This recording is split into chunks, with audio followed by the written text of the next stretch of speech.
Salmo 126. Este é o sétimo passo e podemos, portanto, esperar encontrar certa perfeição peculiar nele, e não a procuraremos em vão. Vemos aqui não somente que Sião permanece alegre, mas que sua alegria retorna após a tristeza. Permanecer não é o suficiente.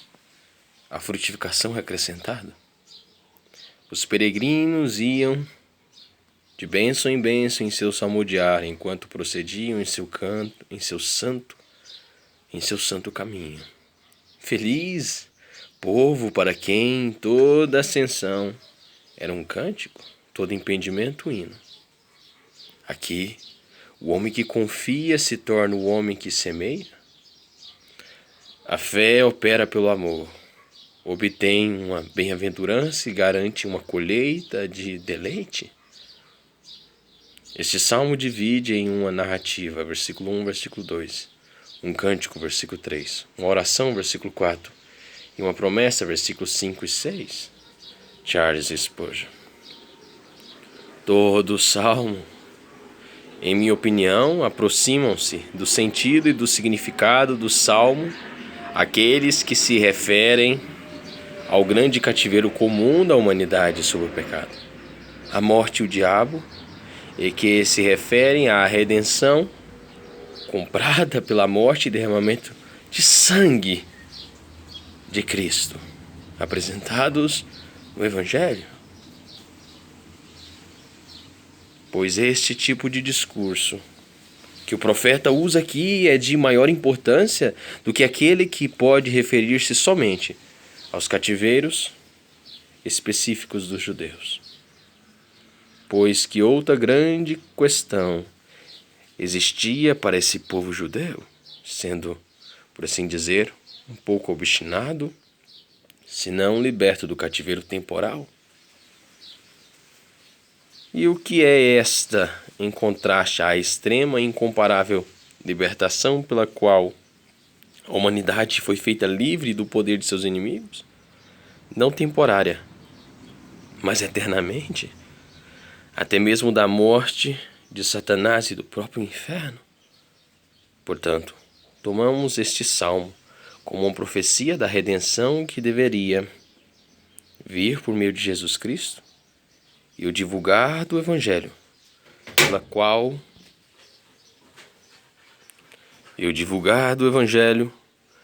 o reino de Cristo é expandido, e a morte e o diabo com todos os poderes das trevas são derrotados. Thomas Stint. Versículo 1. Quando o Senhor restaurou a sorte de Sião, ficamos como quem sonha. Tão repetindo e impressionante foi sua alegria que eles se sentiram como homens fora de si, extasiados ou em transe. O cativeiro fora grandioso e grandiosa libertação, pois o grande Deus a havia executado. Parecia bom demais para ser verdade. Consideremos as cadeias das quais fomos libertos. Ah, como fomos prisioneiros! Em nossa conversão, vivenciamos grande libertação do cativeiro. Nunca esse momento deverá ser esquecido. Alegria, alegria, alegria! Desde então, fomos emancipados de dificuldades multiplicadas, da depressão de espírito, da miséria, da miserável apostasia, da dolorosa dúvida, e não conseguimos descrever a bem-aventurança que seguiu cada emancipação. Spurgeon. Quando o Senhor restaurou a sorte de Sião, sendo pela permissão de Deus que foram levados ao cativeiro, então somente por seu poder foram libertos, tendo servido por 400 anos em terra estrangeira. Não foi Moisés, mas Jeová que os tirou da terra do Egito e da casa da servidão. John Hume. A sorte de Sião. Por quê? O que era Sião? Sabemos que não passava de um monte em Jerusalém, no lado norte. Por que esse monte é tão honrado? Nenhuma razão no mundo exceto esta. Sobre ele o templo foi construído. E sendo assim, muito é falado sobre Sião e muito é valorizado somente por amor ao templo. Lancelot Andrewes. Assim, o Monte do Calvário.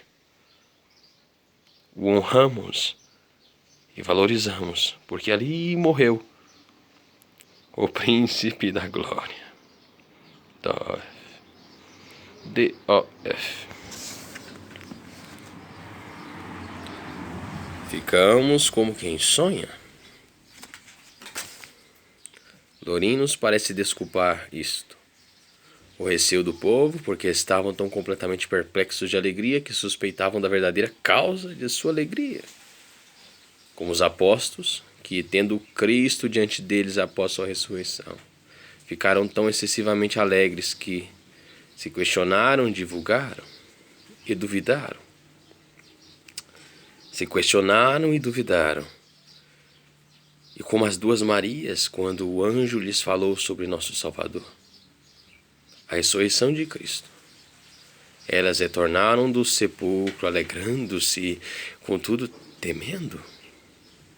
Pode ser que elas tenham temido a verdade de notícias tão jubilosas e duvidaram por cogitar a possibilidade de terem sido enganadas por alguma aparição. John Hume. Versículo 2. Então a nossa boca se encheu de riso e a nossa língua de júbilo. Quando finalmente a língua conseguiu articular algo, não se contentou em simplesmente falar, mas precisou cantar, e cantar vivamente, pois estava repleta de canto. Indubitavelmente a antiga dor acrescentada ao sabor do prazer. O cativeiro lançou cores mais vivas na emancipação. O povo lembrou-se dessa enchente de alegria por anos adiante. E aqui está este registro, transformado em canção. Note o quando e o então. O quando de Deus é o nosso então. No momento em que Ele restaura a nossa sorte, o coração abandona sua tristeza. Quando Ele nos enche com graça, somos cheios de gratidão. Somos criados para ser como aqueles que sonham, mas gargalhamos e cantamos enquanto dormimos. Agora estamos totalmente despertos e ainda que mal possamos perceber a bênção, nos alegramos nela grandemente. Charles Spurgeon. Este é o sentido e significado do Espírito Santo. Que a boca destes seja cheia de riso, ou seja, que sua boca exprima nada além de grande alegria pelas inestimáveis consolações do Evangelho. Com vozes de triunfo e vitória por Cristo, vencendo Satanás, destruindo a morte e retirando pecados. E isto foi primeiro falado para os judeus, pois este riso foi primeiro oferecido a este povo, depois tendo as promessas. Agora ele se volta para os gentios, a quem ele chama a participar deste riso. Martinho Lutero. Aqueles de quem riram, agora riem, e um novo cântico é colocado em suas bocas. Foi um riso de alegria em Deus, não de desprezo a seus inimigos. Matthew Henry.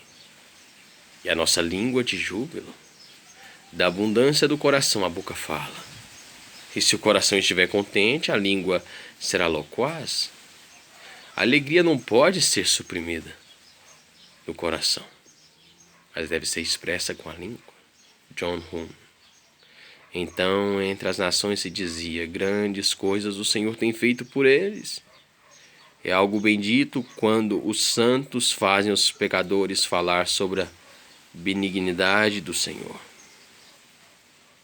E é igualmente bendito quando os santos, que estão escondidos no mundo, ouvem o que o Senhor tem feito por sua igreja e eles mesmos decidem sair de seu cativeiro e unir-se ao povo do Senhor. Charles Adam Spurgeon. Versículo 3. Com efeito, grandes coisas fez o Senhor por nós. Por isso estamos alegres. Eu ouvi alguém dizer outro dia em oração: por isso desejamos nos alegrar. Estranha atenuação e profanação da linguagem das Escrituras. Certamente, se Deus fez grandes coisas por nós, estamos alegres? E não pode ser diferente. Sem dúvida, tal linguagem pretendia ser modesta, mas na verdade é repugnante. Charles Haddon Spurgeon. Versículos 4, 5 e 6. Os santos frequentemente alimentam suas esperanças com as carcaças de seus medos destruidores. O tempo que Deus escolheu e o instrumento que ele usou para dar aos judeus cativos a libertação de seu cativeiro e a liberdade para retornar à sua casa foram tão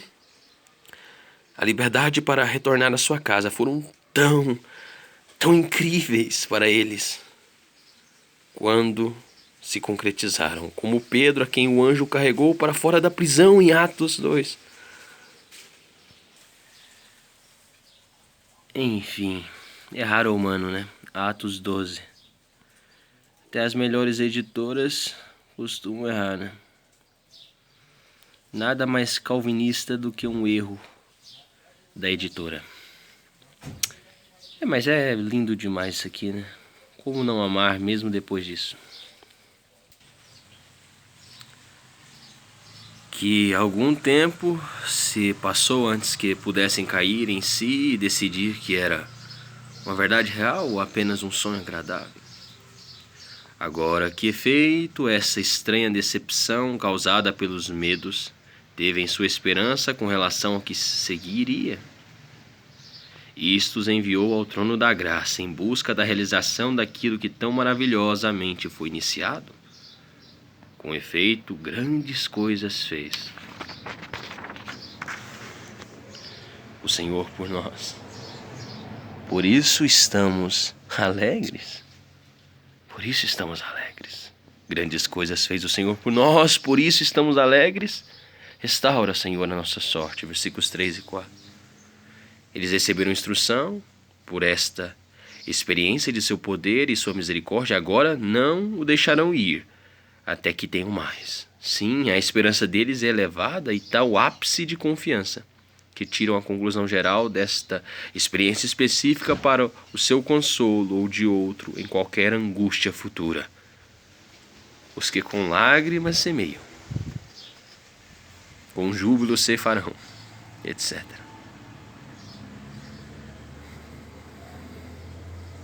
Versículos 5 e 6. William Gurnall.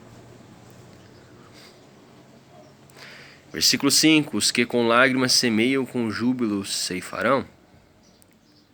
Nossa boca nunca será preenchida pelo riso santo se não tiver sido primeiramente preenchido com a amargura de sofrimento. Devemos semear.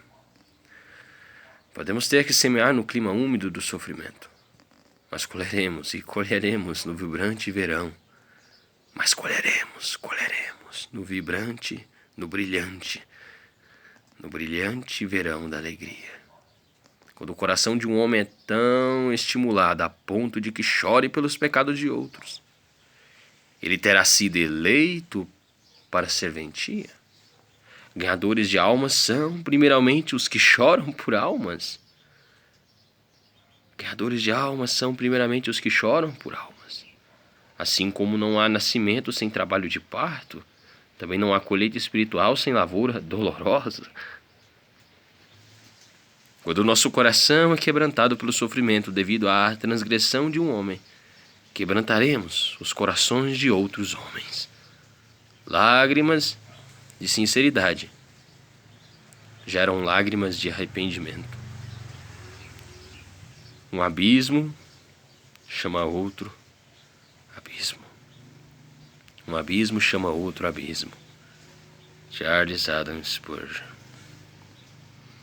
Em estações de grande escassez, os pobres camponeses partem em tristeza com toda a medida de sementes preciosas lançadas no solo. É como tirar pão da boca de seus filhos. E em tais momentos muitas lágrimas amargas são, de fato, derramadas sobre as sementes. A angústia é tão frequentemente tão grande que o governo é obrigado a fornecer semente ou nada é semeado. W. M. Thompson. Esta promessa é veiculada com imagens emprestadas das cenas instrutivas da agricultura. No suor da testa, o lavrador cultiva sua terra e lança a semente no solo, onde por certo tempo fica morta e enterrada.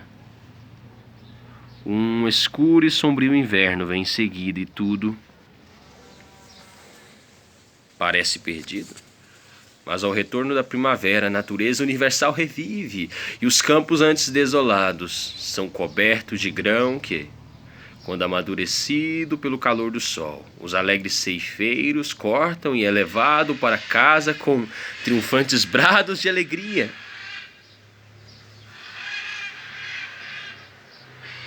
Aqui, ó discípulo de Jesus, contemple um emblema de seu trabalho presente e da recompensa futura. Você semeou, talvez em lágrimas. Você faz seu dever entre perseguição, aflição, doença, dor e tristeza. Você trabalha na igreja e nenhum registro é feito de seus labores. Nenhum benefício parece surgir deles. Não, você precisa cair na poeira da morte. E todas as tempestades desse inverno devem passar sobre você até que sua forma pereça. E você verá a corrupção. Contudo, está chegando o dia em que você ceifará com júbilo, e a sua colheita será abundante. Pois assim seu bendito mestre saiu andando e chorando, um homem de dores e que sabe o que é padecer. Leva a preciosa semente ao meio da revista e corrigida e semeia ao seu redor. Cultiva até que seu próprio corpo seja enterrado, como um grão de trigo no sulco da sepultura. Mas ele ressurgiu e está agora no céu, onde sem dúvida voltará com júbilo, com a voz do arcanjo e trombeta de Deus, trazendo seus feixes. Nessa ocasião, todos os homens receberão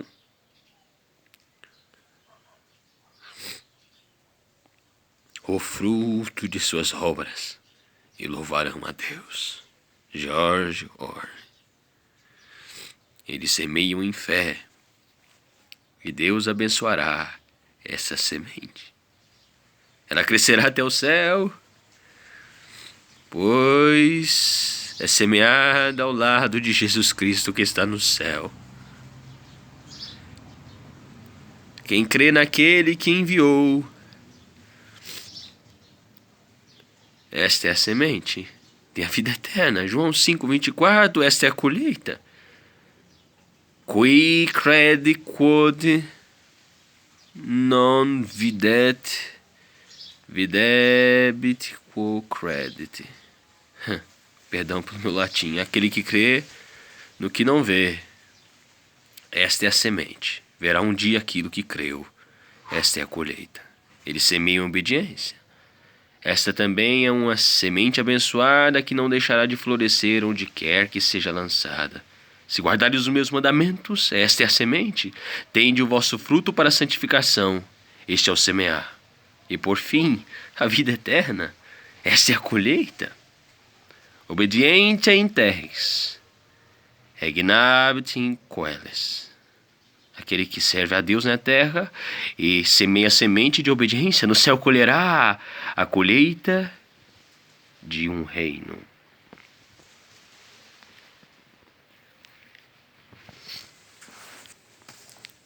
Eles semeiam em arrependimento. Para ter uma boa safra na terra, desejamos uma boa semeadura. Mas aqui uma época úmida de semeadura trará a melhor colheita no celeiro do céu. Nenhum mundano, quando semeia sua semente, acredita que a perderá. Ele espera um acréscimo na colheita. Você ousa confiar no solo e não em Deus? Certamente, Deus é melhor tesoureiro que a terra.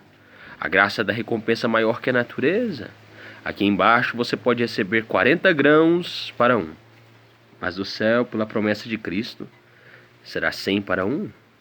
Boa medida, recalcada, sacudida, transbordante. boa medida, recalcada, sacudida, transbordante. Bem-aventurado o que acode ao necessitado, isso é o semear. O Senhor o livra do dia do mal. O Senhor o livra no dia mau, Salmo 41. Isto é a colheita, Thomas Adams. Eles recebem a colheita plena, e isso é obtido no grande e último dia.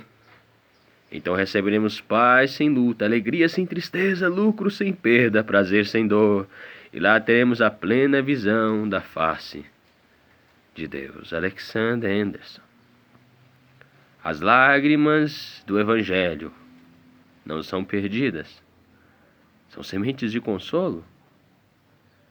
Enquanto o penitente derramar lágrimas, Deus derrama alegria. Se você deseja alegrar-se, disse Crisóstomo, entristeça-se. Entristeça-se. Thomas Watson.